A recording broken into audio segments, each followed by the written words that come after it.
It's not even, he doesn't have faith. He's not a Christian. But look at me. I am serving you. You are using me in your kingdom. But siya yung nagpa-progress. Ba't ako hindi? Diba? Minsan may ganun tayong thought, diba?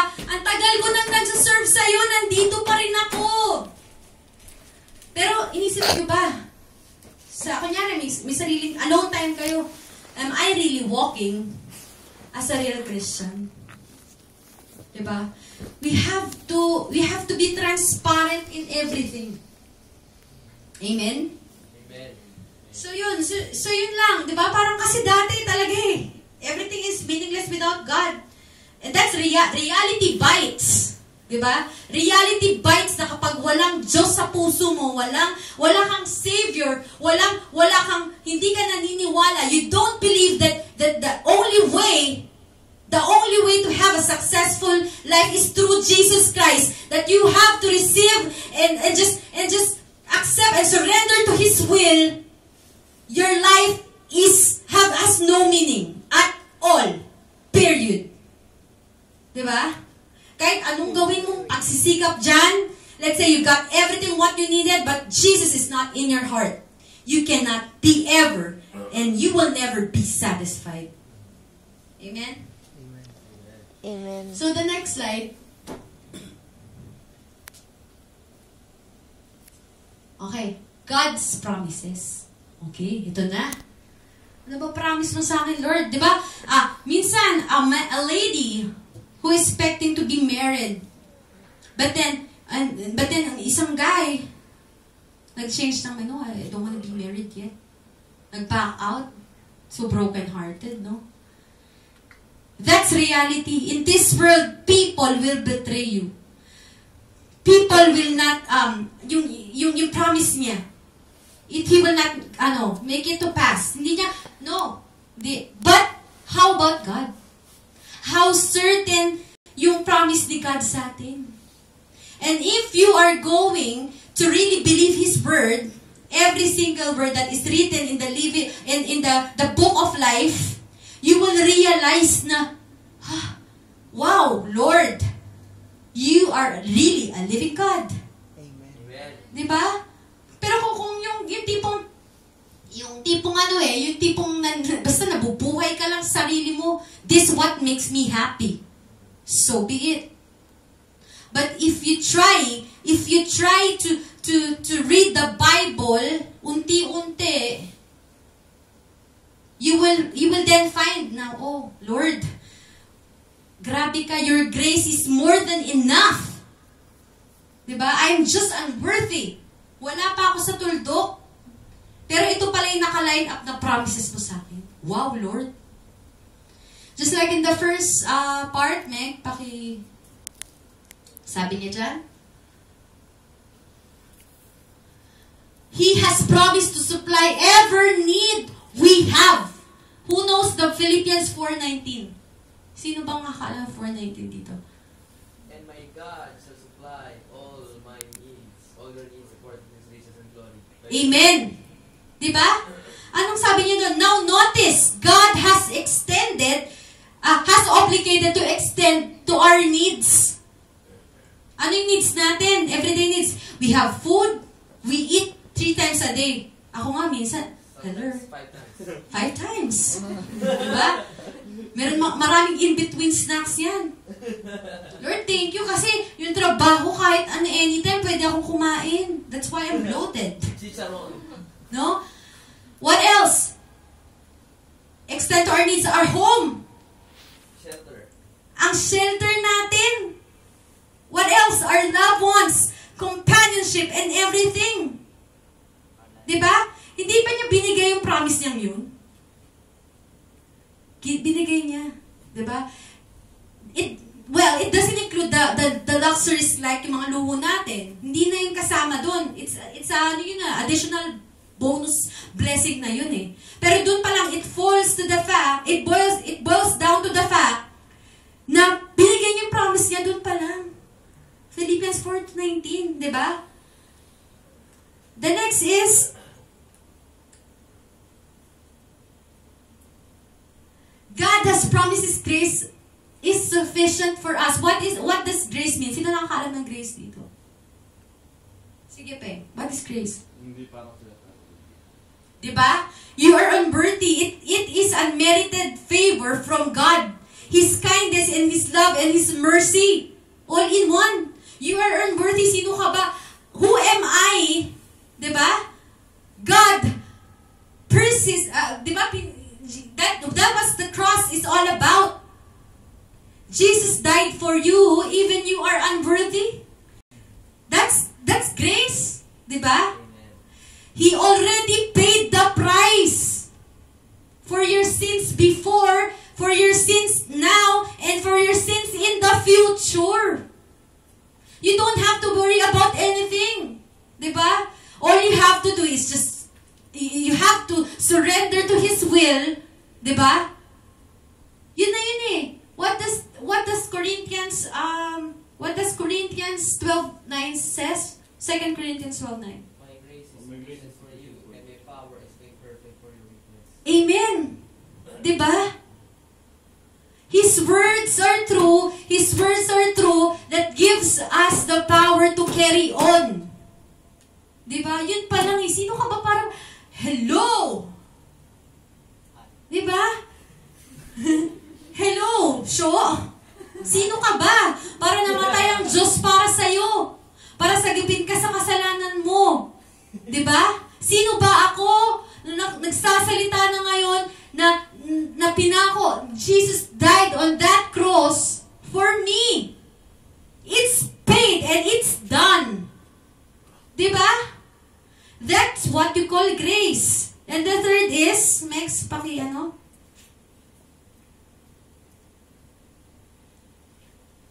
God has promised that His children will not be overtaken with temptation. Instead, He assured us that a way of escape will be provided. Wow!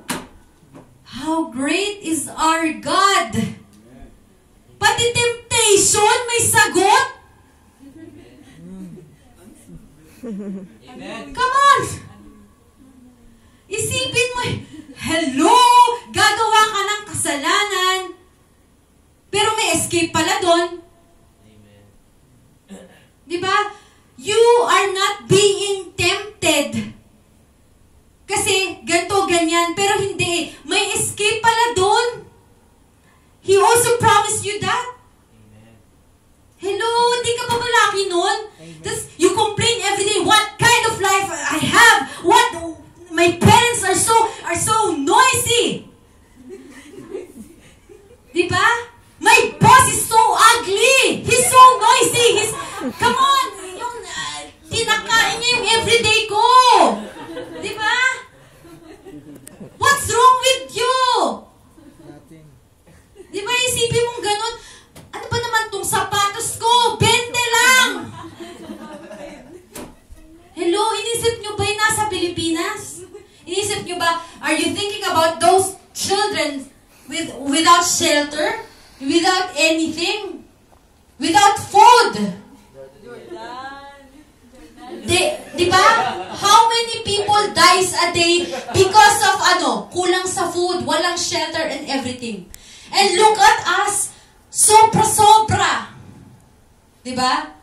We are living in this foreign country free. Amen. We are favored from our own job. Diba? Tapos pati pa yung temptation, walang exemption. Can you read that verse for me? Corinthians 10:13.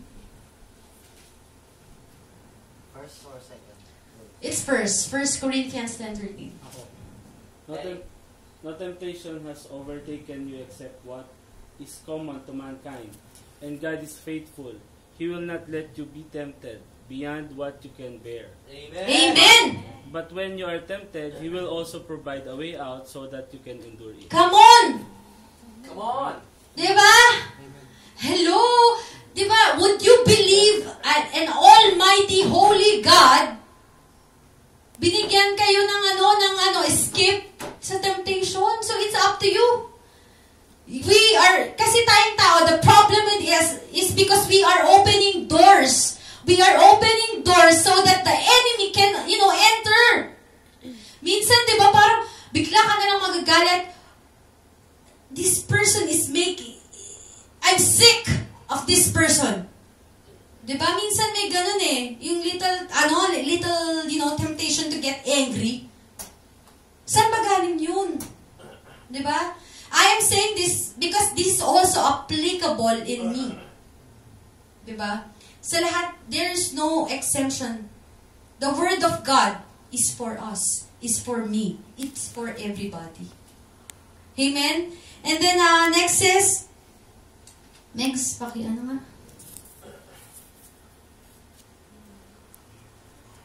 What's this? God has promised that all things work together for good to those who love and serve Him faithfully. Romans 8:28. Amen. Diba? It may be difficult. You may not understand. Lord, I'm serving you. Where is my reward? Shut up! Hintayin mo yung God's perfect timing. Hintayin mo yung will niya because what God has for Jesse, for Meg, for Karen, for Peng, for John, for Shaw, for Brother Choi, for Pastor Jeff, for Eric, for you, for Divina, for Megumi, and for me, it is for us. Amen. Diba? You don't have to fight for it because it's for you. Amen. God has in store a lot of wonderful gifts, wonderful things for you. Amen. Diba?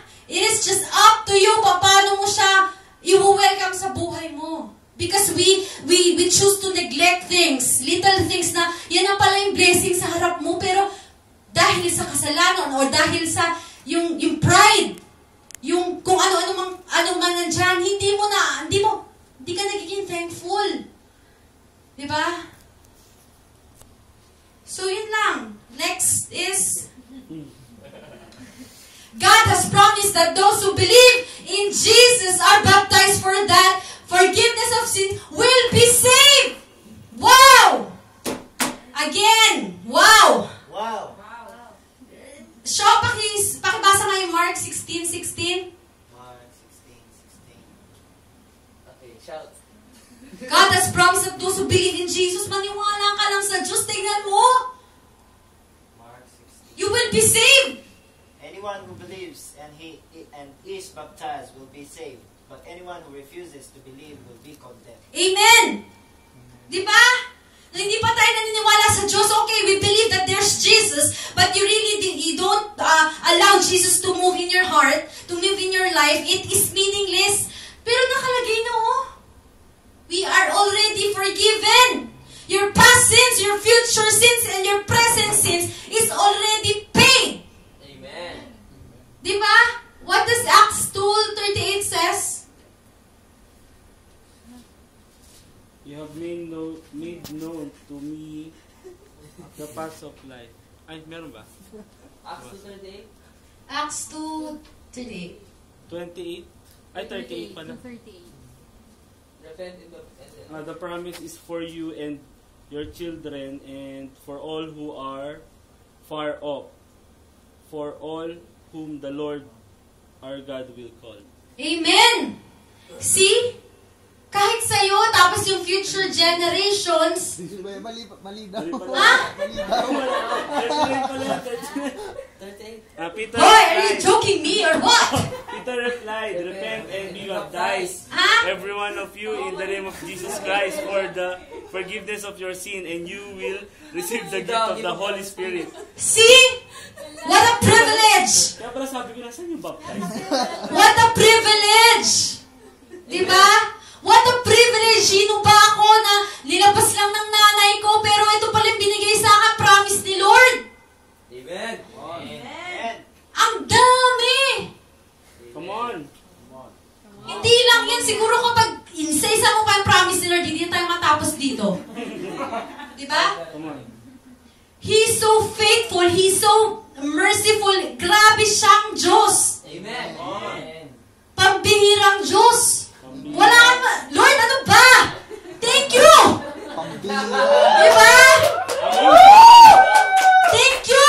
Kasi Lord, nandito ako sa Japan kahit hindi ko to mahal dati. Mahal ko na siya ngayon. I love sushi. I don't love sushi.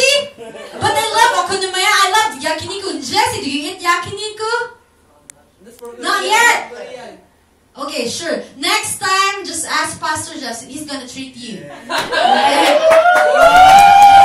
Treat us also. He will sell his Jordan. We will burn it. Lord, sometimes you reflect. Lord, I only ask for one pair of shoes. Ang dami kong shoes. Branded pa. Ay, yung iba nga sa Pilipinas, naglalakad lang eh. LeBron James. Lord, isipin mo, Lord, I asked for a job. Bakit ito binigay mo? Ito hindi ko desire, pero binabless mo ko. Natutuwa ako sa binigay mo. Diba? Ang daming promise ni Lord sa buhay mo if you're just willing to surrender everything. Just like, tignan niyo yung mga tao sa ibang bansang naghihirap. Compared to us. Compared to the promises that God has given us. And He will bring it to pass. Diba? And last but not the least, Megs. Eto, grabe. Ang klase. Pambihira. Akala ko kasi dati, pagpatay ka, nasa purgatorio ka eh. But what? Parang yung na-share ko ng kalapeng, I was talking to a Japanese person, sabi ko, do you believe in heaven? No. If there's heaven, it would be loaded. He believes in reincarnation. Okay, so after you die, what are you gonna be? Are you gonna be a cat? Cockroach. And then he said, no, I'm not gonna be a cat. And he told me, you are gonna be a cockroach or I'll step on you. Sabi niya sa akin ganun, hello?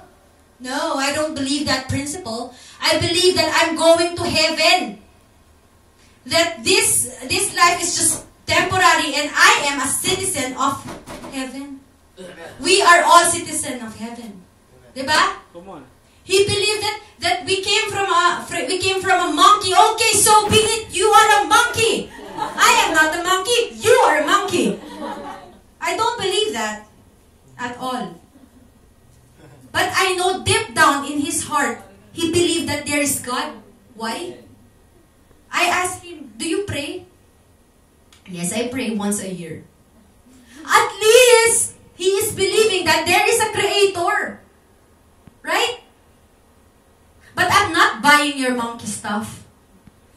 I didn't came from monkey. I came from my God, who created me the way He wanted. I'm not perfect, but He created me.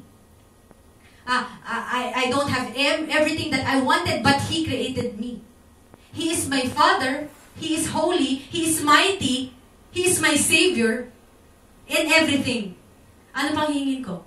I couldn't ask for more. As long as He lives in me, no more questions. I am contented. I am satisfied with everything. And He satisfies me. Amen. Right?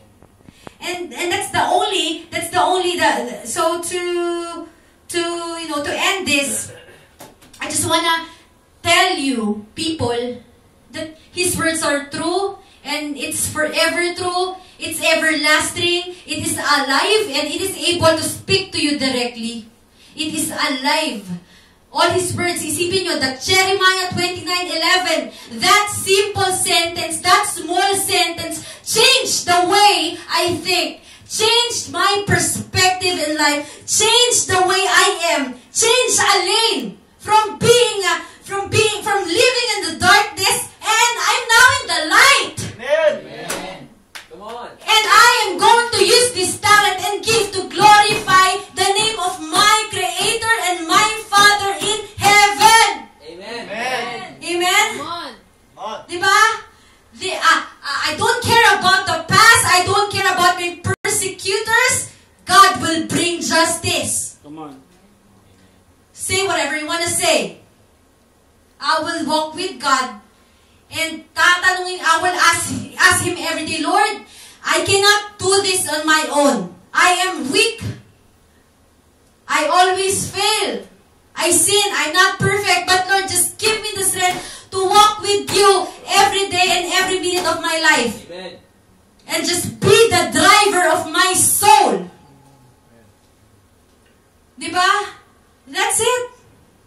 So if you just surrender your life, sabihin nyo kay God, Lord, whatever that it is for me, let your will be done. Lahat ng pangako mo na sinabi mo from escaping the temptation, di ba? From escaping the temptation sa grace, sa ano pa? Supply sa everyday needs, sa basic needs. Dun pa lang, Lord, salamat, salamat, salamat that you have called me as your daughter. And Lord, until the end, I'm gonna finish this race with you. Amen. Amen. And I believe that all of us here talaga God has a purpose why we all met. Amen. It is for us to, unite as one, help each and every one. Hindi tayo maghihilahan pababa, kundi maghihilahan pataas.